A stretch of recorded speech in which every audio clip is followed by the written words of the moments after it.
जी students, अब हम next point इसमें डिस्कस कर रहे थे कि सेकंड डबल बॉन्ड जो है वो स्टिग्मा स्टीरोल में कहाँ पर होगा।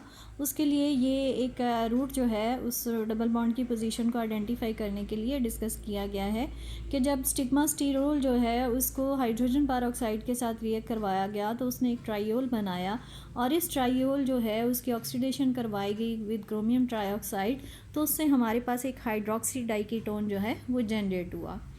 ये जो हाइड्रोक्सी डाइकीटोन हमारे पास हाइड्रोक्सी डाइकीटोन जनरेट हुआ, उसकी डिहाइड्रेशन देन उसकी रिडक्शन करवाई गई और रिडक्शन के बाद जो है वो उसको हाइड्राजीन के साथ जब रिएक्ट करवाया गया तो एंड पे हमारे पास एक डेरिवेटिव बना है हाइड्राजीन के साथ एंड दैट इज़ पिरिडाजीन डेरिवेटिव जो है वो इसमें जनरेट हुआ। ये जो रिएक्शन सीक्वेंस था इसकी वजह से हमें ये पता चला कि इसमें जो डबल बॉन्ड है दूसरा वो इस 5 और 6 कार्बन के दरमियान होगा। अब इसकी क्या वजह थी, कैसे पता चल गया कि यही बना है? आप देखिए कि अगर यहाँ 5 और 6 के दरमियान है, इसी रूट को हम फॉलो करते हैं, हाइड्रोजन पेरोक्साइड के साथ आप रिएक्ट करवाएंगे तो पहले ये डबल बॉन्ड पे एडिशन हो जाएगी, हाइड्रोक्सिलेशन हो जाएगी और आपके पास वाकई एक ट्राइयोल बन गया। ये जो ट्राइयोल है इसको क्रोमियम ट्राइऑक्साइड के साथ आप जब ऑक्सीडेशन करवाएंगे तो इसमें आप देखिए तीनों हाइड्रोक्सिल हैं, 3 में से 2 हाइड्रोक्सिल, एक ये जो 6 पे है और एक ये जो 3 पर है, ये दोनों हाइड्रोक्सिल आपके सेकेंडरी हैं और जो 5 पर है वो आपका टर्शी है। टर्शी हाइड्रोक्सिल की ऑक्सीडेशन मुश्किल से होती है, टर्शी अल्कोहल मुश्किल से ऑक्सीडाइज होती हैं, जो प्राइमरी और सेकेंडरी है उनकी ऑक्सीडेशन हो जाती है। तो यहाँ पे सेकेंडरी जब ऑक्सीडाइज होगा तो आपके पास डाइकीटोन बनेगी। इससे एक चीज़ पता चल गई जब हमारे पास यहाँ पे जो डाइकीटोन बना और वो डाइकीटोन भी गैमा पोजीशन पर जो है वो बन रहा था। गैमा पोजीशन आप देखें कि आपके पास अगर ये अल्फ़ा हाइड्रोक्सिल पहला यहाँ तो कंफर्म था कि 3 पे अटैच है, उसकी adjacent carbon alpha, next beta और उसके बाद ये गैमा।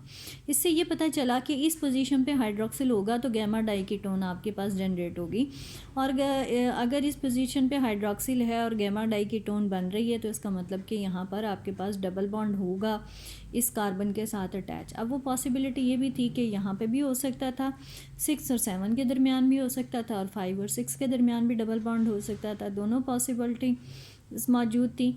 लेकिन अगर आप देखें कि 6 और 7 के दरमियान होता तो ये वाला हाइड्रोक्सिल जो है वो भी आपके पास जो है वो सेकेंडरी होता और जब आप ऑक्सीडेशन करते तो आपके पास डाई नहीं ट्राइकीटोन बन जाती। लेकिन यहाँ पे चूँकि डाइकीटोन बनी उसने इंडिकेट किया कि जो डबल बॉन्ड की पोजीशन होगी इसमें वो 5 और 6 के दरमियान होगी। तो ये एक समझें आपके पास जो है इसका एक स्टेप है जिसने कंफर्म किया कि जो सेकंड डबल बॉन्ड है इसमें वो इसमें 5 और 6 कार्बन के दरमियान होगा। बाकी रूट हम देख लेते हैं। ऑक्सीडेशन पे जब आपके पास ये gamma diketone hydroxy gamma diketone जो है वो जनरेट हो गई, इसकी बाद में जो है वो डिहाइड्रेशन करवाई गई, जिस कार्बन के साथ हाइड्रोक्सिल है उसके एडजेसेंट में से हाइड्रोजन निकाल दें तो यहाँ पे डबल बॉन्ड आ जाएगा और बाद में जब आप उसकी रिडक्शन करवाएंगे विद दिस जिंक और एसिटिक एसिड की प्रेजेंस में तो carbon carbon double bond reduce हो जाएगा। कीटोनिक ग्रुप की रिडक्शन नहीं करेगा, वो carbon carbon double bond reduce होगा और ये आपका सैचुरेटेड कंपाउंड एक बन जाएगा, एक डाईओन आपके पास जनरेट हो जाएगी। ये आप देखें गैमा डाईओन आपके पास जो है वो जनरेट हो गई। इसको जब हाइड्रोजीन के साथ रिएक्ट करवाएंगे, हाइड्रोजीन को ओपन करके लिखें तो NH2 सिंगल बॉन्ड NH2 है, आप उसका रिएक्शन करवाएंगे तो N के साथ जो H2 है और यहाँ से ऑक्सीजन निकल जाएगी और नाइट्रोजन डबल बॉन्ड कार्बन, इसी तरह से यहाँ पे नाइट्रोजन डबल बॉन्ड कार्बन जो है वो आपके पास आ जाएगा। तो ये आपके पास एक पिरिडाजीन डेरिवेटिव जो है वो इसमें जनरेट हो गया। This is the property of gamma diketones. तो चूँकि गैमा डाइकीटोन्स बनती हैं उस गैमा डाइकीटोन से position of second double bond जो है वो हमारे पास इसमें कंफर्म हो गई। सो पूरा कंप्लीट स्ट्रक्चर अब हम लिख सकते हैं स्टिग्मा स्टीरोल का, जो कि ये होगा आपके पास सारा देखिए वही कार्बन स्केलेटन है, एक डबल बॉन्ड आपके पास 5 और 6 के दरमियान है, 3 पे हाइड्रोक्सिल है और दूसरा डबल बॉन्ड आपकी साइड चेन में कार्बन नंबर 22 और 23 के दरमियान मौजूद होगा। So this is the structure of stigma sterol.